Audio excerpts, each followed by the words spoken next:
Hello, everyone, and thank you for listening to the Fabrication Friday podcast. I'm your host, Joe Fairley, certified prosthetist, 3D printing enthusiast, and owner of Ascent Fabrication. Fabrication Friday is an all-around fun time where I talk about 3D printing applications, conduct interviews with industry leaders, and much more. Come join us every Friday for an informational discussion around the evolution of the additive manufacturing field and how we utilize various digital workflows and 3D printing methods in our daily work at Ascent Fabrication. Hello, everyone. This is the Fabrication Friday podcast. Thank you for joining in today. I'm your host, Joe Fairley, certified prosthetist and owner of Ascent Fabrication. We've been kind of going over the last few months looking into a little bit more into the foot orthotics side of things for 3D printing, using a couple different materials, just to name drop a few: Color Fab VarioSure, for a more foam and cushiony style, accommodative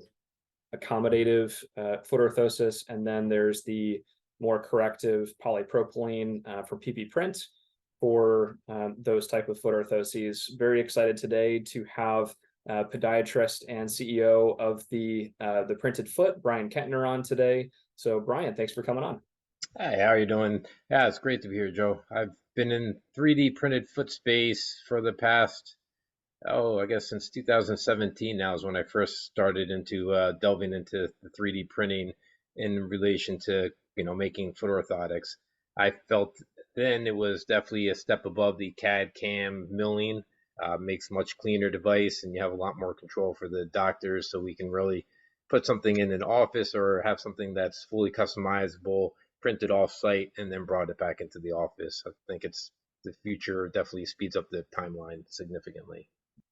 Sure. So when you so are you currently practicing as a podiatrist now as well? No, I've retired from podiatry in 2018. So I started off doing a little just consultant work with a commercial company that was popping up to do non-prescription custom foot insoles using 3D printing. And then that evolved to me starting my own company where I want to specifically focus on 3D printed orthotics versus custom insoles. Okay.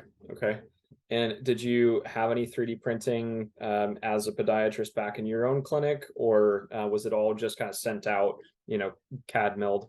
So when I first got in, there was no real big 3D print labs that were going. So I started doing it in my office, probably 2014 or 15. I got my first, 3D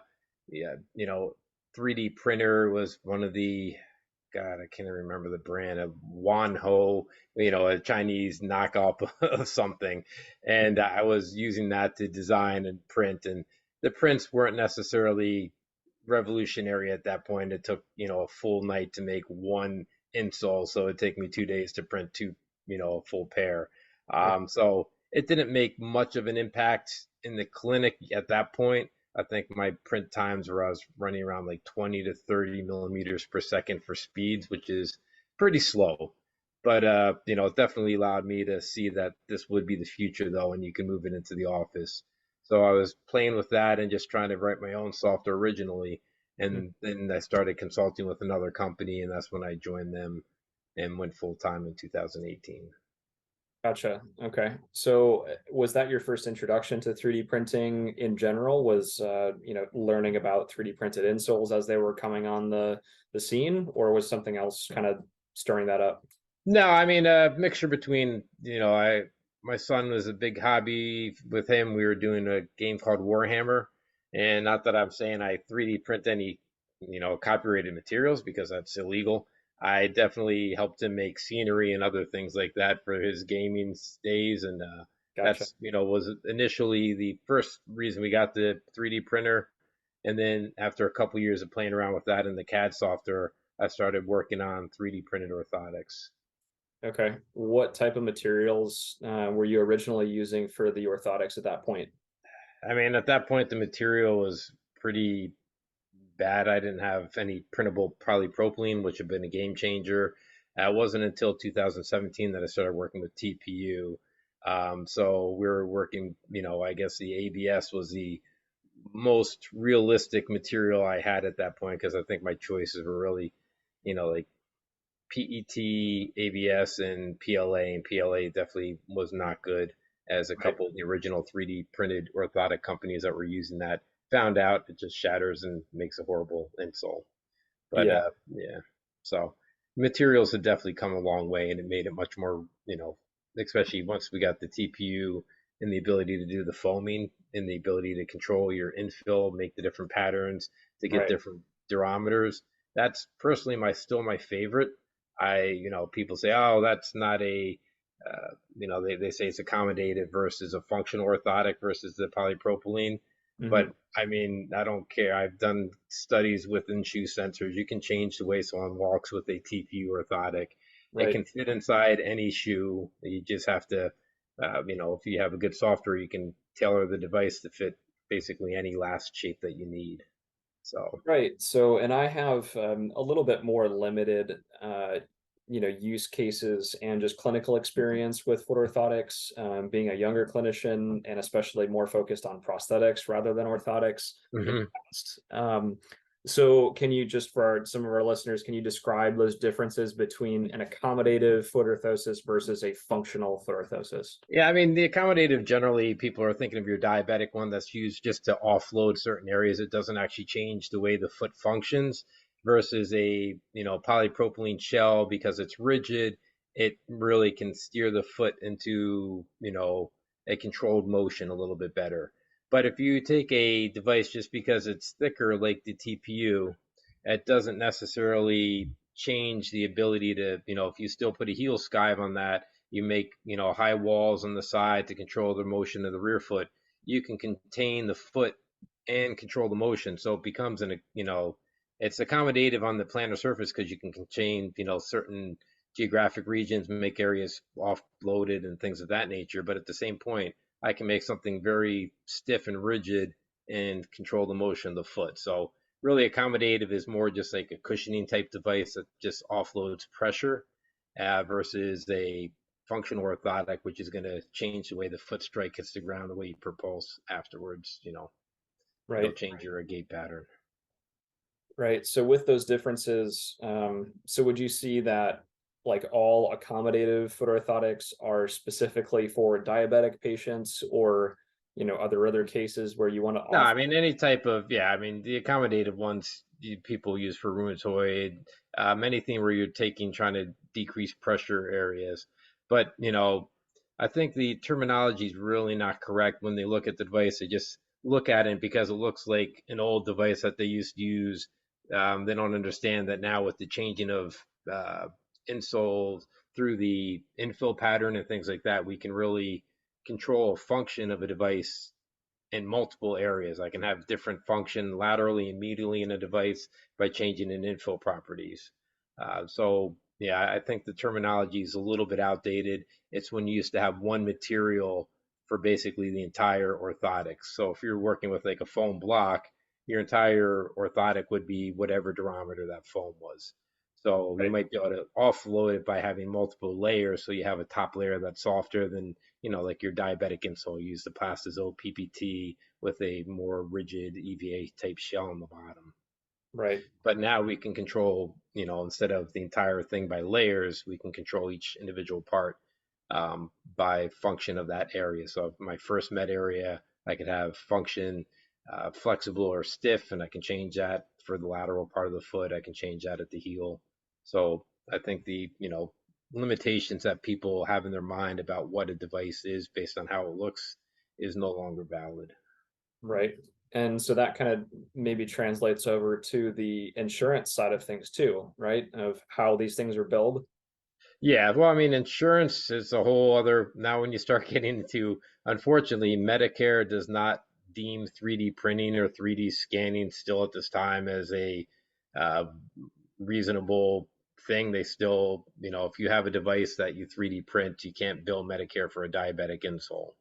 Hmm. So there's still some legalities that have to be changed there. However, if you take a preformed, little $5 orthotic that has plastisode and PPT on it, and you run a air dryer, you can now claim that as a heat molded device. And it's Yeah. definitely legalities there need to change. But your private insurers have no problem paying for a 3D printed orthotic.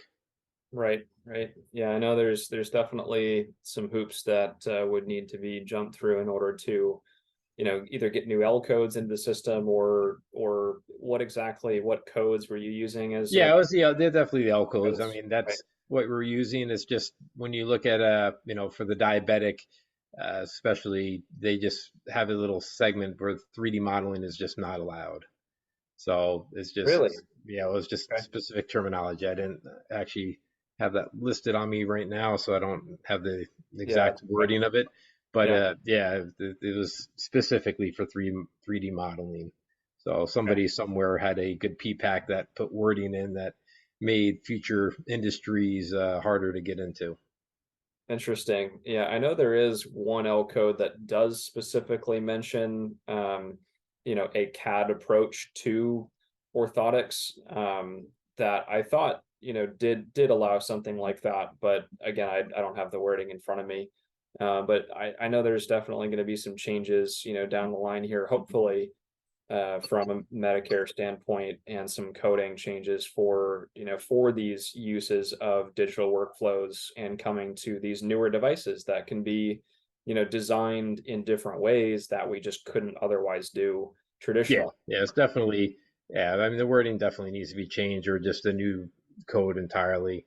But I think that's in the process of currently. So, Hmm. again, I stopped practicing in 2018, so some of my knowledge is little fall behind. I don't really keep up as close with billing anymore because I don't need to have that Sure. headache, so I Sure. avoid Yeah, it. I don't blame you. I don't want that headache either.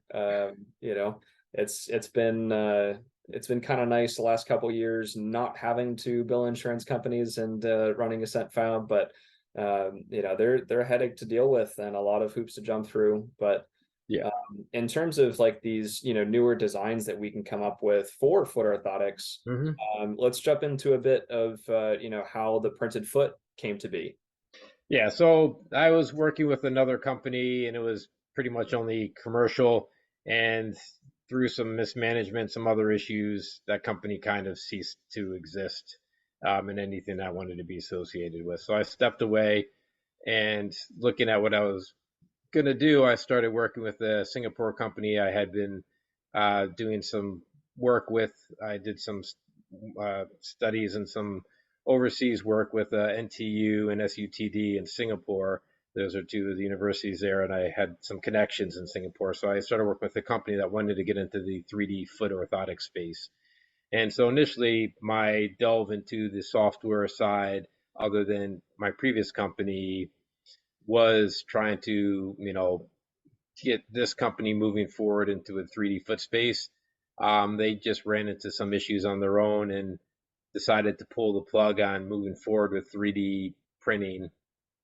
And at that point, I'd already, secured what software would be good, started, working relationships with a couple different manufacturers of printers. So that would have been pretty much about a year ago. I decided just to go ahead and start the printed foot as its own standalone and bring the 3D printing to hopefully, individual podiatry, podorthists, local clinicians so that the docs can be really responsible for what they do in house, be able to make a design, get it finished in like under 2 minutes, about the same time as you'd fill out a prescription form, and then have that either printed in house, or if you're not technologically savvy, send it off to like a fabrication site like yourself. I mean, I think the way we were doing orthotics before just was too long. You relied too much on an outside, manufacturer. So depending upon, if you write a prescription, send them a cast, how that cast got filled, made, turned into what you wrote on your piece of paper and sent back to you, you really had no control over. And every step, there could be a little bit of error and, you know, differences between clinician, or not clinician, but a technician A and technician B. So Right. even if you use the same lab, if a different guy made it, you might have a different, slightly, interpreted device. So I wanted something that was a little bit more controlled by me and a little bit more reproducible. So like when I spend the time and go through and CAD something myself, if I want that device exactly the same I can get it at 99.99% certainty that if I print it today, it'll be the same device I print tomorrow. Right. There's really no variation. Or if I want to change something like a 1 millimeter, people are like, oh, can I skive this? Can I take this to my grinder? I'm like, yeah, you can do that for your initial. But if you notice you took off like a millimeter from lateral side or you did something like that, go back, modify your CAD just a little bit, and then you won't have to try to reproduce that every time because, if you're playing with a grinder, it's not always going to be an exact, angle that you're going to be getting off of it. So I know there's an art form to making orthotics, but I wanted to try to take as much of that and make it controllable, and that's where CAD design really shines. Sure. I think there's still a lot of art form that Oh goes yeah, even with the CAD, into, there's CAD definitely stuff too, right? yeah, But it is kind of getting over that initial barrier of showing people, hey, you can, have this be a repeatable process that could be, something that is done every single time, and then you can have more predictable outcomes for those patients. You can set up your prescription based off of, what that patient presents and have that exact orthosis that has worked time and time again, and then reducing some turnaround times and some labor costs and overhead for just being able to do the digital workflow, right? yeah, definitely. I mean, yeah, my biggest, like, I guess the thing that originally got me into 3D printing, I had been using a lab and I sent off a pair of casts. The one foot really had some significant deformities. The other foot was a completely normal foot. I think the guy had been run over by a car at one point, so it was really night and day between the two sides. And I was trying to make an accommodative for the left, and but I didn't really. I guess I didn't specify significantly that foot was cast as is. I want that made back. When I got the orthotic shells back, there were two shells that were perfect. They looked great. However, they were just one was a mirrored off of obviously the healthy foot, and there's no way this was going to work. And at that point, I realized that my control was really just in my head. I had no control of what the lab did. So that's really where I stepped out and said, okay, I need to have full control over my scans or my casting, and then what the end device is going to be. So what kind of features in the printed foot are there? What within the software, take me through kind of a standard, modification. What kind of tools are there? How would you modify something? Yeah, so if you want me to go ahead and share my screen, You we can. can Yeah. just go through. One of the nice things I like is if you have something, it's oh, you have to enable me for the screen share. Of course I do. There's all right. Well, while I find that, go ahead on Yeah, with anyway, so I your. like the ability, like I have the ability to make any shape orthotic I want depending upon whatever their shoe size is. So I can take a picture of their shoe, and if I have a ruler next to that picture, I can make sure it's scaled exactly so the orthotic I design will fit into their shoe. So that's battle number one that I don't have to worry about any longer. I can overlay things like pressure scans and other data and bring that in to incorporate into the design. But Mhm. I can control every part of the orthotic from changing the lattice of a certain area to making, a pad or a cutout where I want to put it and I can move it and have that, full control over everything. So, to me, that was the biggest draw with the, software, what I wanted to be able to do. And then if, like you're saying, if you have, say for like Hallux Limitus, you have a set prescription that you always use these 5 modifications. I can go ahead and make that as a template. So as soon as I know someone coming in and this is their problem, I can check, okay, I want this orthotic, say the Hallux Limitus or the heel pain orthotic. And I can, design it once, but then every patient after that can get the same exact modification with just one little click, add all the features that I normally use, and just save me time in the design and make sure it's exactly what I want to do. Right. Right. Yeah. I mean, so I've used the software before, very, seemingly user friendly with some a couple toolbars on both sides. I did allow you to share your screen, so you should be able to Ah, bring that up now. okay. But yeah, bringing in a scan, putting in your general patient information right off the bat, and then kind of choosing a couple corrective measures for how you want that foot orthosis to look like, with say, a met pad, and you can actually change the shape and the size of that met pad. Um, So that's pretty nice. So right now, for our listeners who aren't seeing the screen, Bryan is bringing up the printed foot um, software, and we're going to kind of go through a little bit of an initial preview of what's going on here. Yeah, so as long as you get your object into a 3D format that is understandable by the system, and it goes through right there what type of supported files you can do. I generally use STL. Any of your 3D scanners, even your iPhone, can make a good STL. So this one I'm bringing in actually is going to be a scan from a iPhone, and so that's going to bring in. You can look at your model right there, so make sure that's what you want. Because the name already had left foot in it, the software went ahead and marked left. So you can use patient identifier space left, so you know what the software has. And then we come down here, you can have different. So your insole template is basically going to be what the shell is. So you can have a regular 3/4, shell for your polypropylene. You can have a full length shell, or, here's one that's a test limitus. So this would be for a hallux limitus. So this will automatically add all my corrections that I normally do for a limitus to test out. And for my in practice, what I did was I did a dancer's pad or reverse Morton's with a first met cutout to give the hallux room to plantar flex that allowed it to get the motion, sent the weight a little bit laterally, and then I throw in a little bit of inversion, and I think that's all I have on this one. And then I also A threw nice net back in feature, there. being able to create those templates even Mm-hmm. again for different pathologies. Yeah, you can make them for different pathologies. You can do them on the fly, where you can go through like a prescription and just click the different parts that you want. So the only thing I've clicked on here is to solidify, because I'm going to make this as a full length TPU style orthotic. And then when you go ahead and bring your orthotic in, first thing that's going to happen is you get your 3D scan. So again, this is from an iPhone. So the quality of an iPhone scan using the true depth camera is very good resolution. I mean, this is probably better than what you would get with a cast. You have a lot more fidelity. I mean, you can see the ridges of the skin, everything inside that. So in order for the software to know what's what, you're going to have to do identification of some markers. So what we do is use a couple points. We use your first metatarsal, and the joy of being on Zoom. And okay, here we go. First metatarsal, fifth metatarsal, center of heel, and then the arch just lets you make sure you're on the left or right foot. So now that you have that in there, I can go ahead at this point and do some intrinsic correction where I put a ground plane on here. And then I can go ahead and say I wanted to invert the forefoot or rear foot.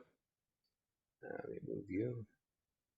I can go ahead and invert or evert the forefoot. The heel stays the same. It might be actually easier to see from the back. But so you have the ability to play with the model, and I can do this along the subtalar neutral line, or I can do it directly split the foot in half. So you can control forefoot position or rear foot position. So if your cast scan wasn't exactly what you wanted, you could go ahead and say, oh, you know what? Let me go ahead and straighten that heel a little bit. And you can do that within the software. So that's a nice little feature. Allows you to do some cast correction. Then the next thing you do is you just bring in your insole. You have to make sure that the foot is going to fit inside the insole.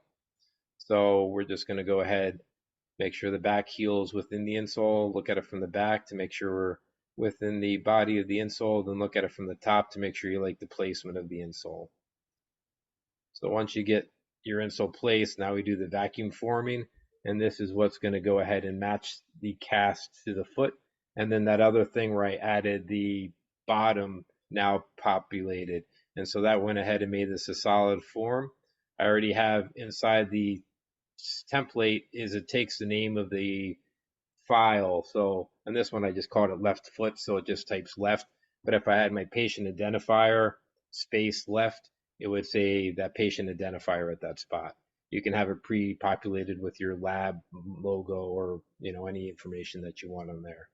But this is basically finished. We have, looking at from the top, we have a dancer's pad placed in, a little bit of a cutout for the first metatarsal pad, and then it was inverted 2 degrees. So this is ready to go ahead and send to the lab or to be printed out in your office. So I Yeah, mean that's so as in fast and as simple literally as it 2 minutes. basically get. That's 2 minutes with me going through and explaining every possible step. Right, yeah. So you So can it pays to have control. those templates in there. Yeah, that's all from just installing a template. If you have something and you want to specifically create a new pad, you have the choice where you can bring in. Now at this point, we wanted to say load something else like maybe a rear foot heel relief. I can make a pad here and then place where I want it to be. I can put the foot texture on here so I can make sure. No, not foot insole texture. So I can make sure where the heel is. So if I had like a spot I wanted to make sure was offloaded, center of the heel right there. And then I hit OK. So now take that away so we can see, but there's a slight depression in here and I can control the depth of that or the size or shape of that. So I can add, things on the fly, or I can remove things that I've added. And so we can go ahead and take that little heel depression out. And you have the ability to control basically any segment that you want. We can make multi-durometer throughout areas, make certain areas, different infill patterns. A lot of that's done either in the slicer or we have the ability to do that in the software as well. Right, so doing it in the software for different durometers, we're basically just building up a certain thickness in that area, right? Now, so the easiest way to do it, there's 2 ways. So we can break the model into different bodies. So you can select each body with different settings when you're doing your slicer. Or we also have a feature where we can go ahead into the solidify. And then we can go ahead and add and say a lattice. And this lattice, we'd have the ability to control any region. So we're going to do a dynamic gyroid infill. And suppose we wanted to make sure that, like say the Met pad, just for something easy to see, we want to make this soft and spongier than the rest of the orthotic. So I can just go ahead and clicking around, make my device. I can change the shape of it afterwards. But we have that inside here. I have the ability to control the cell size, which basically is how large the pieces are. And I can even dynamically change it within this to make one part thicker than the other part. Hold on 1 second. I forgot to hit generate lattice. So you have to generate it first. And my computer doesn't like doing too many things at once. So doing a Zoom video call. Bandwidth issues and trying to do that at one time. Yeah. Okay. So this actually then changes that actual structure. Yeah. So it changes that actual structure. And now we have that area. So that'll print out basically everything's offset in the Z pattern. So it becomes more of a spring and spongy area. And by laying down more or less material in that, we can change how hard that is or change the size of the cell. We can change how squishy it is. So you have the ability to make everything. Right now, we don't have a set durometer because depending upon your print head, what size nozzle, what material you're doing, that's going to also control how flexible that material is.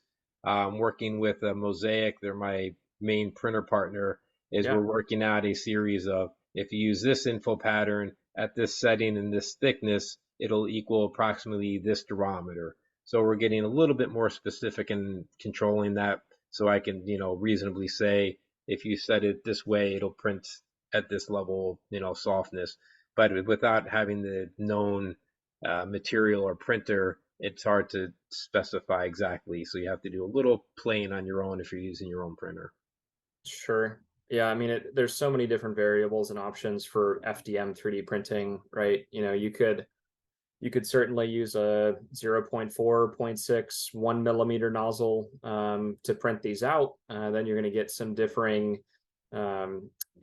surface quality, issues that might come up depending on going larger in nozzle size, but you might have a faster print.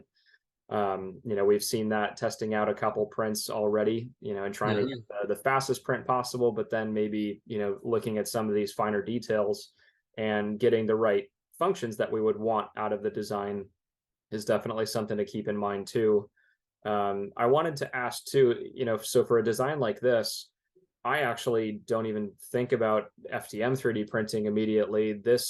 I would try to get MJF printed out of TPU. Have you had anyone do that? Have you seen any Yeah, results? I mean, generally for at the office level, no. I mean, most of the docs, if they're going to install a 3D printer, a multi-jet fusion, one is going to be too pricey, and Sure. two, it's got a whole slew of post-production cleaning and things like that. You have to have a clean room, well, not necessarily a clean room, but you have to have the proper ventilation. You're not just going to set that up in a clinician's office.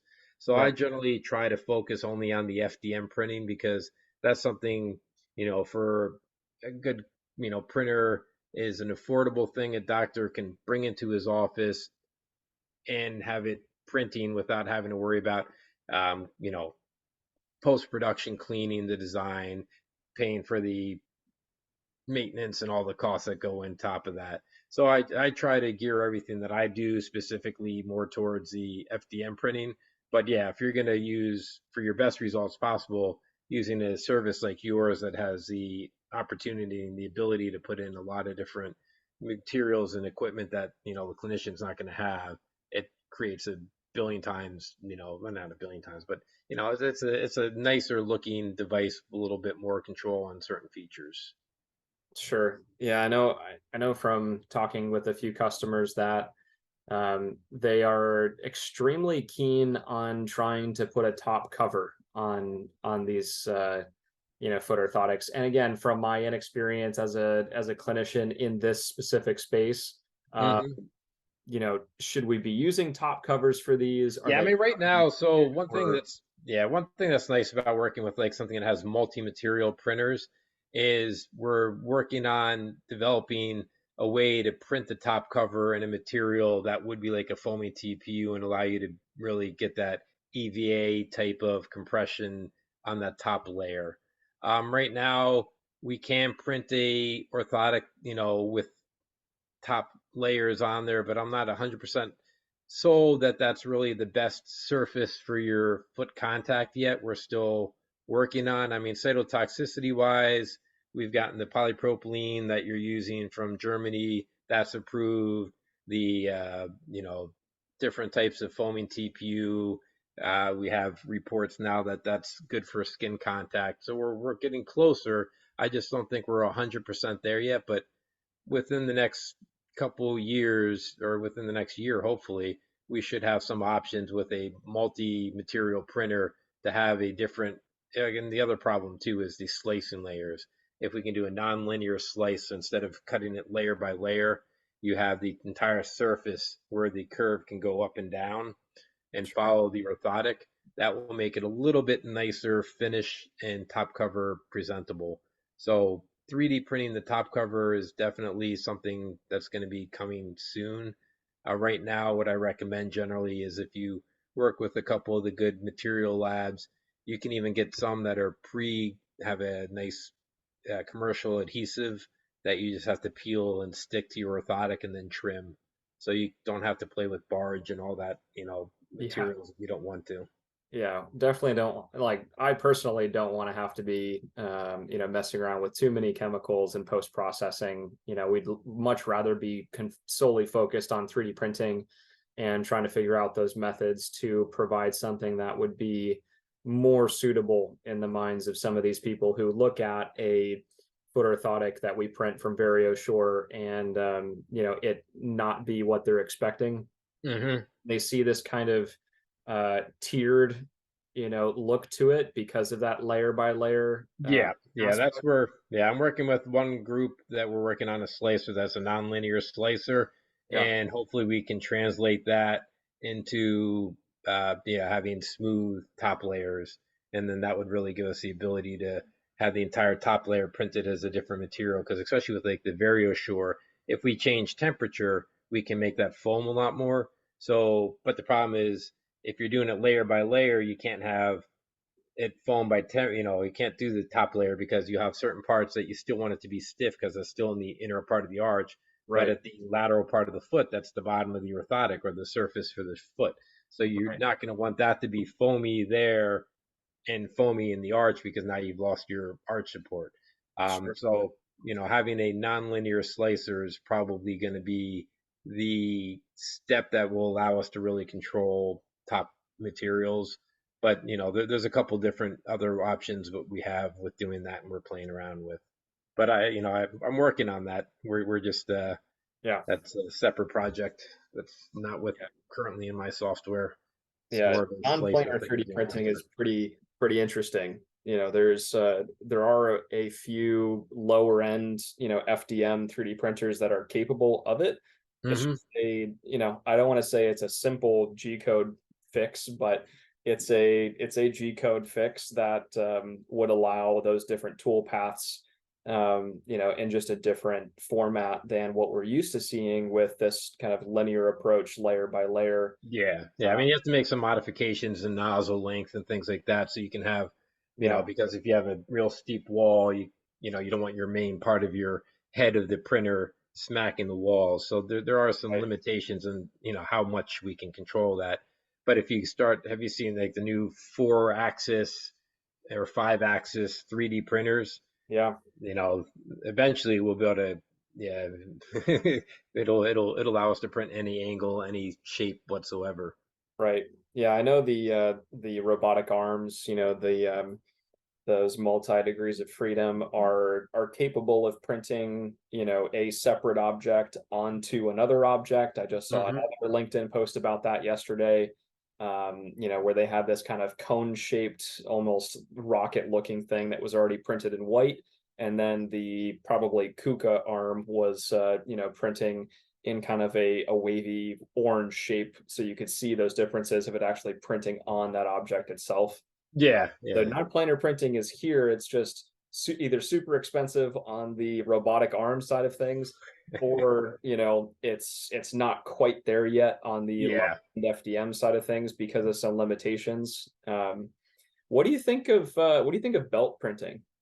I mean, belt printing for, you run into some limitations on geometry with the belt, but the belt printing really for mass producing, there's a couple ways. So if you want to have like a really efficient machine where it's being utilized 100%, because right now, if you take your standard printer and you print something until I come up, clear that plate off, reestablish, get the machine set ready for a new print, it's not going to function. So you could have the printer, the fastest printer, but you need somebody in there swapping that print around all the time.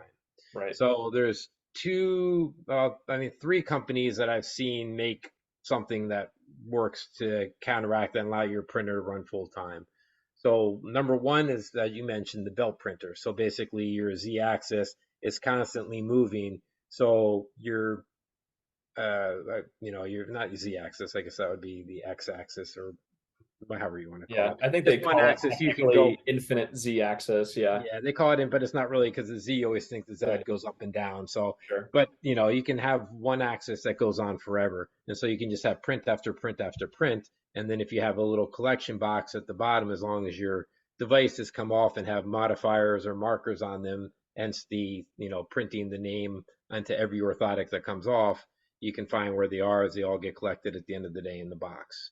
So that's one that's nice because you can just have that running overnight and being productive. So your printer is really 24 hours capable. Right. Your next one I've seen, there's a Chinese printer that has a little paddle that pushes your orthotic off. Mm-hmm. Um, I See see that one. that being problematic in a couple different reasons, especially with different materials. Not taking so nice to being hit when it's still warm, or grabbing the bed and ripping part of the bed as it comes off. But Yeah. that's another option, is a little scraper that basically scrapes the orthotic after every print. And then the mosaic model where they pull the entire bed off and have it stored with a robotic arm in a little separate storage tray system. So that can be running, and then you have each tray would be one complete print. And as long as there's more trays and material inside the printer, That can also be running 24/7 for a couple days without being run. So really, I think either the Mosaic fully automated system or a belt printer, the belt printer being a much more affordable option. Sure. Yeah, the Mosaic array is quite the machine. It almost looks like a vending machine actually, Yeah, where I think you really it's you've got the arm that goes up and down and moves across how many, there's four different there's printers four printers in there, right? your array. And Yeah, then there's up to like 16, materials. So you can have multi-material in each one, but also you can have redundancy. So that way, as soon as your TPU runs out, it just automatically switches without losing a beat to the next, one. So it's like having, your material just constantly running. right. So Yeah, definitely an interesting approach. And when you talk about trying to go a little bit more automated with especially something like this, this use case definitely makes sense to try to optimize that amount of time. Um, I was thinking back to the belt printing, and if we're going to be trying to actually print on a top surface layer, I don't think that would quite work in that case then, right? Because now the you're belt printer, beginning you're of not it going and to. then going out to the end, so you'd Right, still you're not have to going put a to top then cover bring on. it back. Yeah, the belt printer will be problematic for doing that. So I don't see the belt printer um, that being there's only a specific, few printers right now. The array system has the capability to do it because you could have the different materials loaded up and you keep the bed there so you could print the device, go back, put a top layer on, and then have the device taken off. It's definitely going to increase your print time exponentially though. Right. But if you're having it running 24/7 with multiple printers going, Yeah. the print time, as long as it's reliable and doesn't fail, is less of an issue. Yeah. Speed is only as good as the limiting factor in a standard like a Voron type printer or something like that. The limiting factor really is going to be the person changing the plate. So if you're trying to run like 20 different printers and maintain them and change plates, Yeah. you're going to get bogged down pretty quickly. I Right. think I forget what they say the average person can actually really run legitimately. There's a end limit as how many printers you can control. So Sure. that going back to that one company I had worked with in the past for the commercial, we had print bays that were 6 printers, so it's 3 tiers of a left and right machine on each row, and those were prototyped and built by us. Kind of, wasn't necessarily we started off with 3D printed parts inside a lot of the printers, but failure wise, we're probably looking at 30-40% failure on those things. And Hmm. so, people would come in and be watching, and then something would go wrong, or one of the printers would get clogged, and you'd have to be so one person running 6 of those. That was basically a full-time job. We needed someone there on Yeah. site constantly. Right. Was So that was that in Singapore, you said, or? well, that company was actually there was launched in the U.S. through Costco's. So they would have a unit that would show up at a Costco, open Oh up and yeah. run for 2 weeks. Yeah, Yep. yeah, I actually saw one of those a few years back in, I think it was a Costco yep, or yep, another. yeah. But that was the same. Yeah, that was the company I worked with when I was in Singapore. We set up Huh. a couple of commercial labs, and then I also did a hospital in Bangkok where I set up a hospital lab for the that system. Okay. So But it was I'm super interested in the international applications for this as well. What have you seen on that side of things in Yeah, I mean, the Singapore? great thing is like, right now when I was in Singapore, a lot of their stuff they're sending to Germany to have made and manufactured and sent back. So the time frame, was significant. Or if you look at a third world country, they don't have necessarily the resources, ability to have everything. So 3D printing is going to change a lot of the ability to get functional devices, affordably produced locally. So Hmm. I definitely see, the future definitely significantly helping a lot of countries. There's a lot of uh, contacts I have in Africa that have been definitely pushing, in the clinics there. They don't have access to everything, but if they can get a 3D printer, it opens up a world of prosthetics that they had no ability to do previous. Right. Yeah, absolutely. I mean, just having that, be able to train people on site and have that continue to just reduce the turnaround times for people is huge.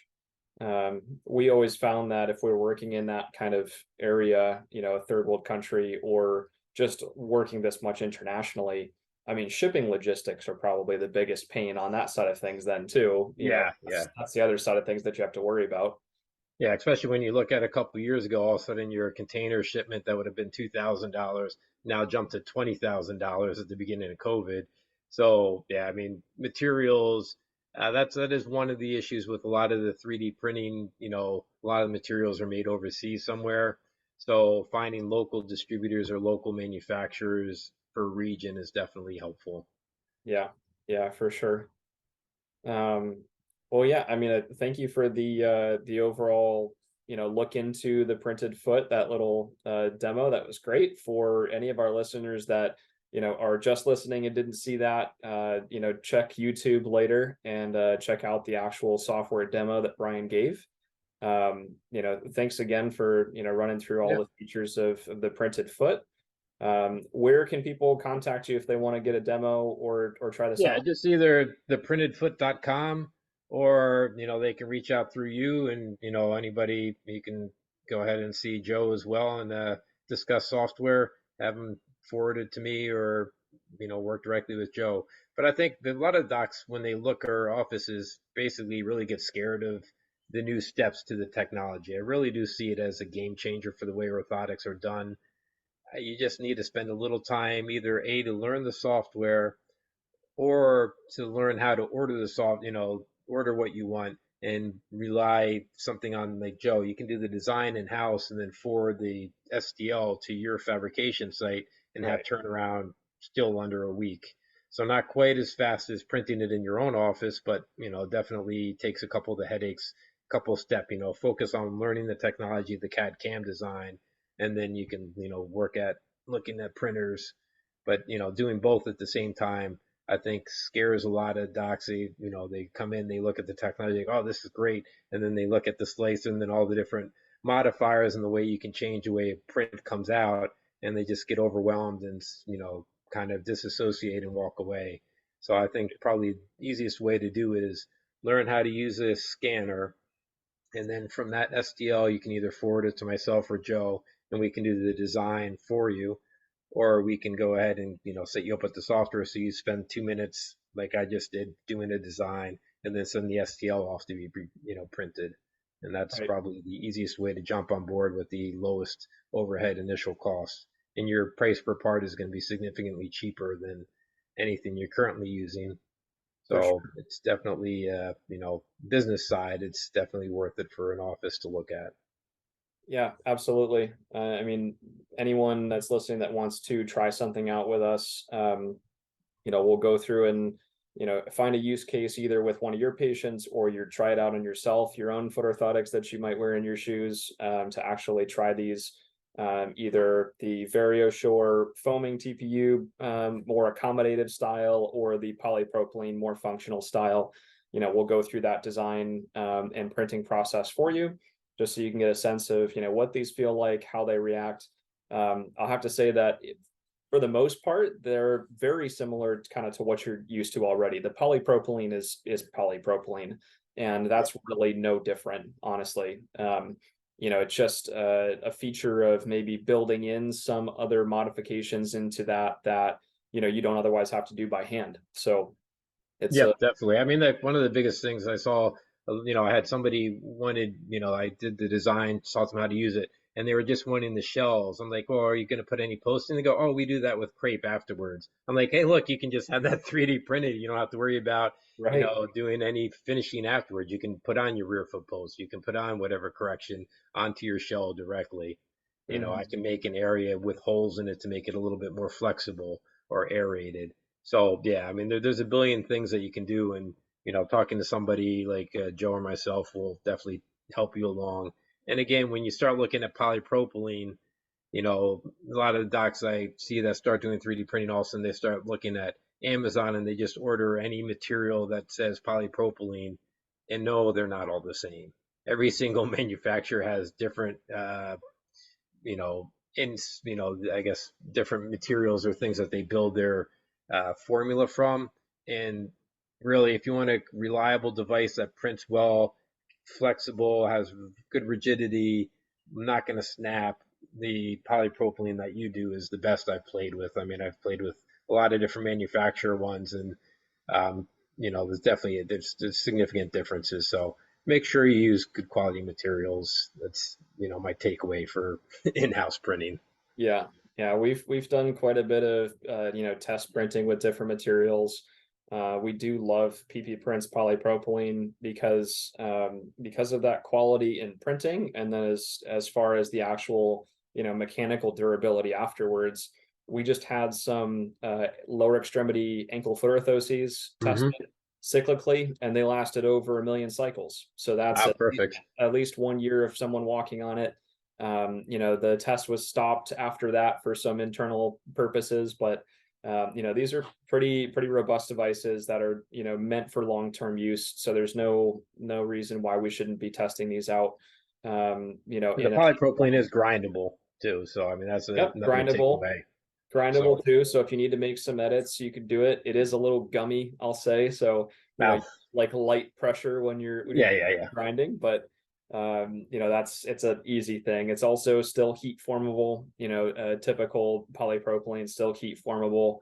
If you needed to make some small corrections, you could.